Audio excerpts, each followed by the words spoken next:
ओम नमो भगवते वासुदेवाय। जय श्री कृष्णा भक्तगण। आज हम आपको श्रीमद् भागवत कथा के चतुर्थ स्कंद के अंतिम अध्याय के बारे में बताने जा रहे हैं, जो इस प्रकार है। पृथु के स्वर्गस्थ होने के बाद उनका पुत्र विजितासव अंतर्धान राजा हुआ। उसने शिखंडिनी स्त्री से पवमान और सुचि 3 पुत्र पैदा किए तथा दूसरी भार्या नमस्वती से हवीरधान पुत्र उत्पन्न किया। फिर हवीरधान ने अपनी पत्नी से बहिर्सद, ये शुक्ल, कृष्ण, सत्य और जितिव्रत 6 पुत्र उत्पन्न किए। इनमें सबसे बड़े पुत्र बहुत कर्मकांडी थे और उन्होंने अपने यज्ञों से देवताओं को प्रसन्न कर दिया था। इन्होंने ब्रह्मा जी के कहने से समुद्र की पुत्री शतद्रुति से विवाह किया, फिर उससे 10 पुत्र उत्पन्न किए। इन सब पुत्रों का आचरण समान था, इसलिए नाम प्रचेतस पड़ा। पिता के द्वारा प्राप्त आयु में संतान की उत्पत्ति के लिए कहने पर वे सब एक साथ वन में तप करने के लिए चले गए। उनके तप से प्रसन्न होकर भगवान शंकर उनके सामने प्रकट हुए और उन परिचिताओं को परम वैष्णव मानकर उनकी प्रशंसा की और कहा कि विष्णु के भक्त भी उन्हें प्रिय हैं। फिर शंकर ने भगवान विष्णु को प्रसन्न करने के लिए विष्णु स्रोत प्रकाशित किया। इस अलौकिक स्रोत में विष्णु के दिव्य स्वरूप का, उनकी कीर्ति और महिमा का सुंदर गान किया है। इसी का नाम रुद्र गीता है।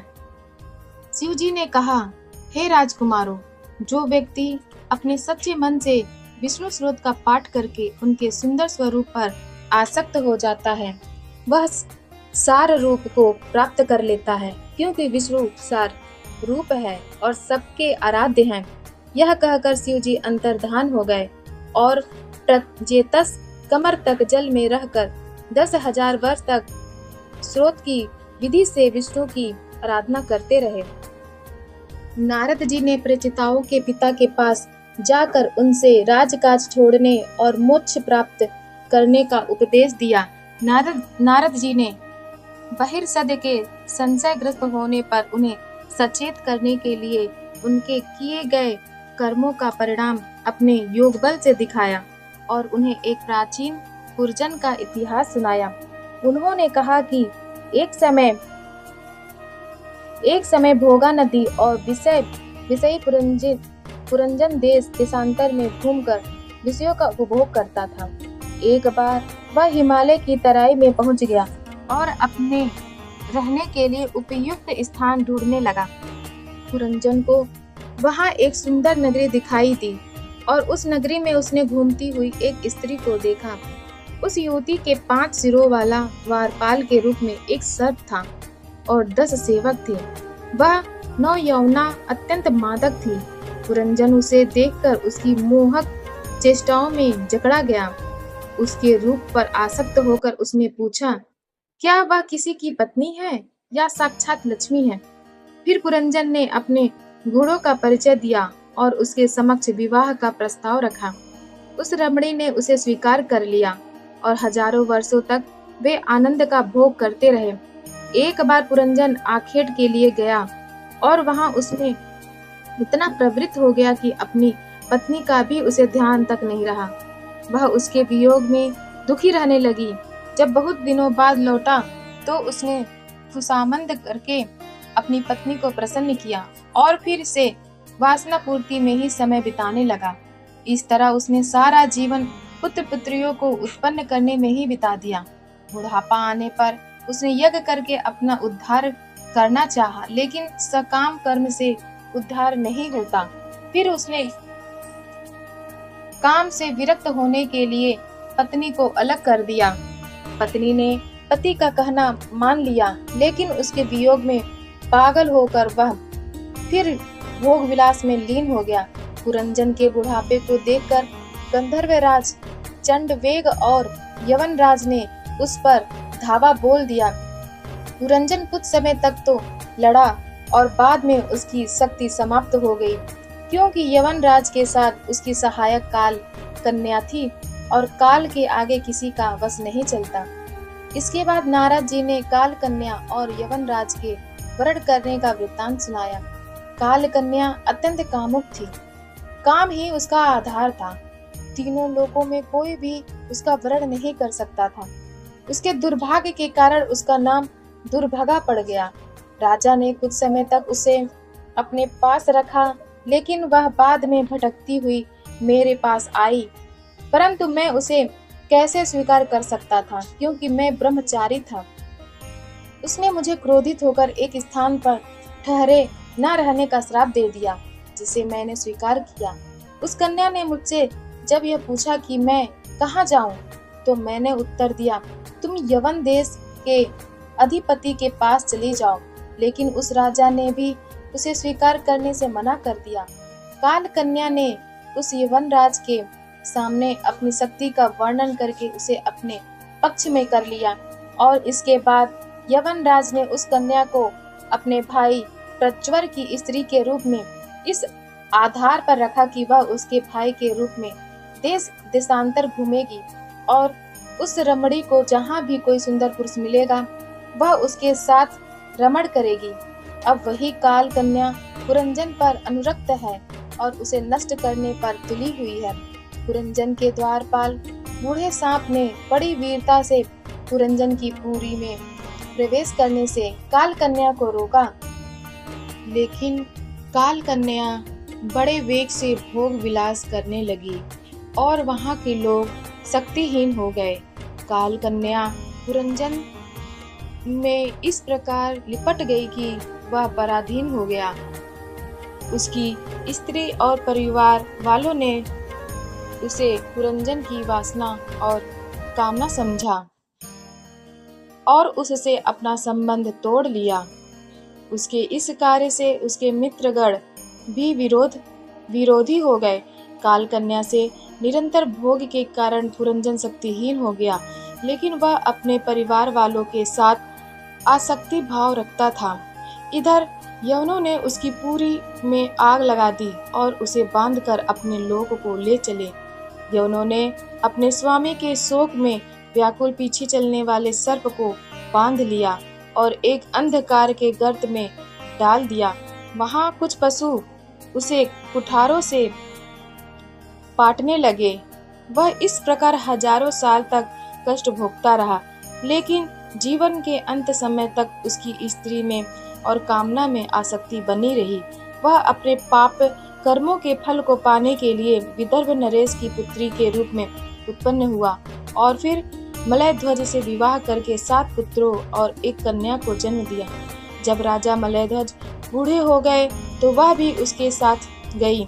वन में पति की मृत्यु पर उसका परिचय एक ब्राह्मण युवक से हुआ और उसने अपनी पहली मित्रता का परिचय दिया तथा रानी को यह बताया कि सभी जीव अपने कर्मों का भोग भोगने के लिए संसार में आते हैं और फिर चले जाते हैं। कर्म बंधन का कारण वासनाएं हैं। हम दोनों मानसरोवर के हंस थे और वासनाओं के कारण ही आवागमन में हमारी यह दुर्दशा हुई। यह बात सुनकर रानी को अपने वास्तविक रूप का स्मरण हो आया। नारद जी ने कहा कि कथा आत्म तत्व से संबंधित है और जो इसे उचित रूप में समझता है वह मनुष्य के जीवन के सार तत्व को जान लेता है।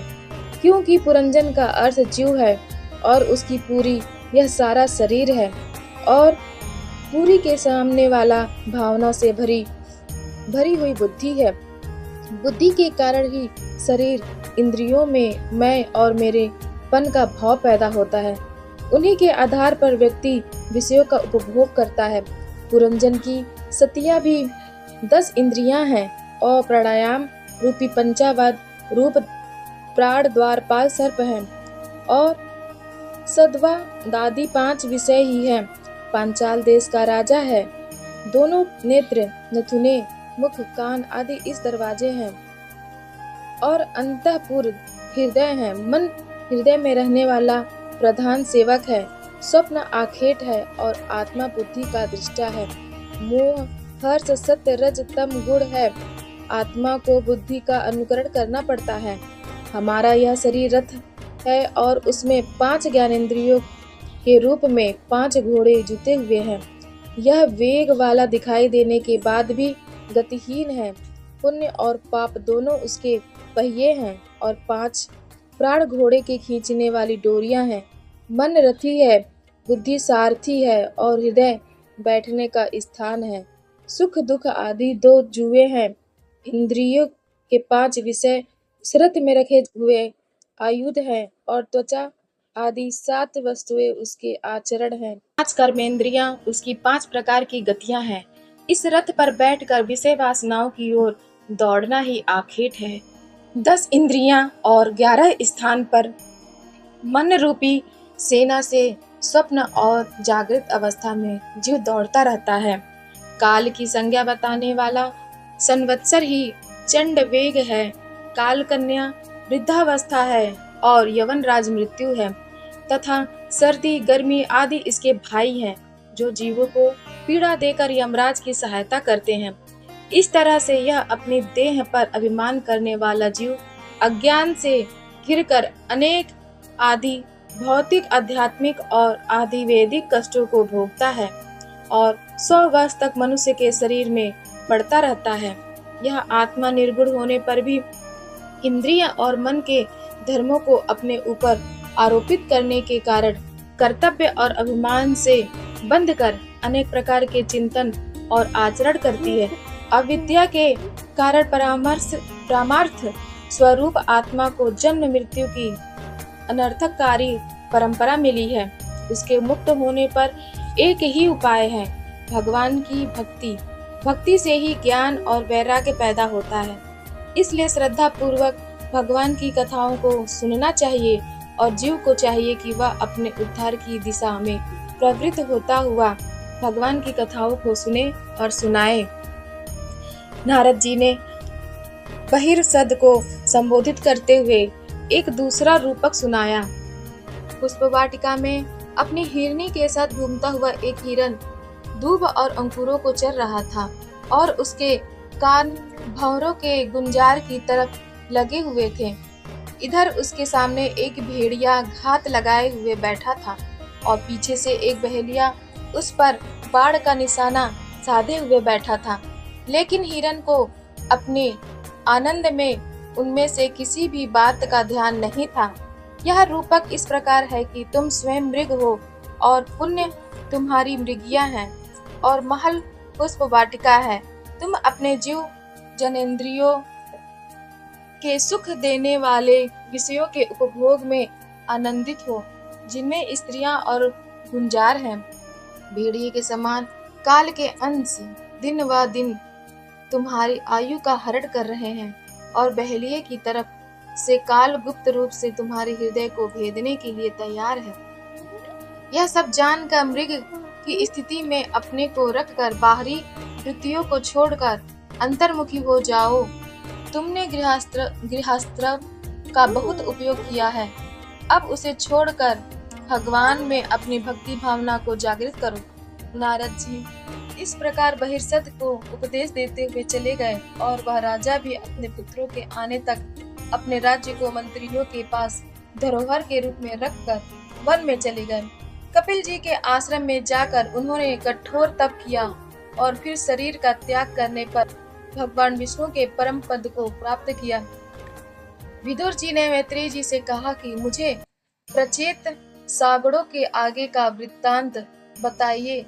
जब वे पुत्र की प्राप्ति के लिए वन में चले गए थे, मैत्रेय जी बोले कि प्रचेताओं ने समुद्र में खड़े होकर भगवान शंकर के बताए विष्णु स्रोतम का 10,000 वर्ष तक जाप किया और विष्णु जी को प्रसन्न किया। भगवान विष्णु ने उन्हें स्वयं दर्शन दिए। ये सब लोग भगवान की छटा को देखकर मन और मस्तिष्क से मुक्त हो गए। उन्होंने प्रचेताओं पर मांगने के लिए कहा। उन्होंने प्रचेताओं से वर मांगने के लिए कहा और उन्हें आशीर्वाद दिया कि संध्या के समय जो तुम्हें स्मरण करेगा वह अपनी बंधुओं को प्रेम करने वाला होगा। रुद्र गीता से मेरा श्रवण करने वाला व्यक्ति उत्तम कीर्ति को प्राप्त करेगा। भगवान ने प्रचेताओं को आदेश दिया कि वे कण्व ऋषि के द्वारा प्रमोलोचा नामक अप्सरा के गर्भ से पैदा हुई राजा सोम के द्वारा पाली गई मारिसा नाम की कन्या से विवाह करें। भगवान ने यह भी बताया कि यह समान रूप से प्रेम करेगी और उसे किसी भी बात का अन्यथा लेना संभव नहीं होगा। भगवान के निर्देश के अनुसार रचिताओं ने मारिसा से विवाह किया और फिर पहले जन्म के अत्यंत प्रतापी दक्ष को पुत्र रूप में जन्म दिया। वह सब कर्मों से दक्ष था, इसलिए उसका नाम दक्ष पड़ा। ब्रह्मा जी ने इसी दक्ष को प्रजापति बनाया और आगे चलकर दक्ष ने अन्य प्रजापतियों को स्थान स्थान पर नियुक्त किया। बहुत समय तक गृहस्थ का सुख भोगने के बाद प्रचेताओं का यह अनुभव हुआ कि अब तपस्या करे। तब वे अपना घर छोड़कर पश्चिम दिशा में समुद्र के किनारे जाकर तपस्या करने लगे। वहीं पर नारद जी का आगमन हुआ और नारद जी ने उन्हें उपदेश दिया। नारद जी ने बताया कि मनुष्य का जन्म 3 प्रकार से होता है, माता पिता के द्वारा, यज्ञोपवीत संस्कार के द्वारा और यज्ञ संस्कार के द्वारा। इन तीनों को सार्थक बनाने के लिए भगवान विष्णु की भक्ति अपेक्षित है। विष्णु की भक्ति के बिना तप, यज्ञ, वेद पाठ सब व्यर्थ हैं, क्योंकि अज्ञान के अंधकार में विष्णु की भक्ति ही एकमात्र प्रकाश है। उसी से आत्म स्वरूप की अनुभूति मिल सकती है। विष्णु ही जीवन को आवागमन से मुक्त कर सकते हैं। इसलिए हे प्रचेताओं, सबका उपकार करने वाले विष्णु भगवान के चरणों में अपना मन केंद्रित करो। यह सुनकर सभी प्रचेता विष्णु की भक्ति में लीन हो गए। सुखदेव जी बोले, हे परीक्षित, मैंने यह वृतांत आपको सुनाया। मैत्रेयी जी से यह आख्यान विदुर जी ने सुना था और वे धन्य हो गए थे। विदुर जी ने सुखदेव जी के प्रति आभार प्रकट किया और हस्तिनापुर चले गए। हे राजन, जो व्यक्ति इस कथा को सुनता है वह धन, यक्ष, क्षेम और ऐश्वर्य को प्राप्त करता है। श्रीमद्भागवत कथा के 5म स्कंद की जानकारी प्राप्त करने के लिए आप हमारे चैनल सनातन कथा संग्रह को लाइक करें, शेयर करें और सब्सक्राइब करें। धन्यवाद।